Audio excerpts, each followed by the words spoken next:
इंशाल्लाह उम्मीद है कि इमरान खान साहब के हक में फैसला आएगा और उसकी वजह यह है कि एक ट्रैक रिकॉर्ड देखा जाता है। ये अदालत का एहतराम करने वाले लोगों में से हैं इमरान खान। इमरान खान साहब ने प्रैक्टिकली ऐसा करके दिखाया हुआ है।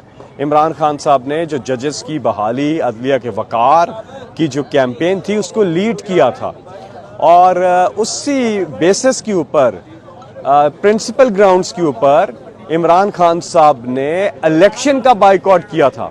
वो इलेक्शन जिसमें हमारी पार्टी ठीक ठाक सीटें जीत सकती थी, लेकिन इमरान खान साहब ने, क्योंकि जजेस बहाल नहीं हुए थे, तो इमरान खान साहब ने प्रिंसिपल ग्राउंड्स के ऊपर अदलिया के लिए स्टैंड लिया था। प्रैक्टिकल साबित किया इमरान खान ने कि वो आज़ाद अदालतों के साथ खड़े हैं। उसके बाद अदलिया बहाली मूवमेंट जब तक अपने अंजाम को नहीं पहुंचे, जहां पे नवाज शरीफ गुजरांवाला से पाई खा के वापस चले गए थे, इमरान खान साहब ने उस कैंपेन को आखिर तक लीड किया था और फिर जजेस बहाल हुए थे।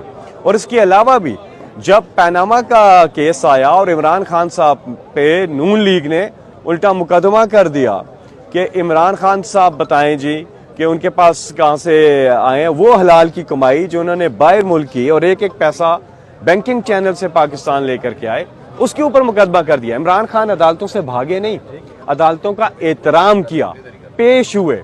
40 साल से ज्यादा पुराना रिकॉर्ड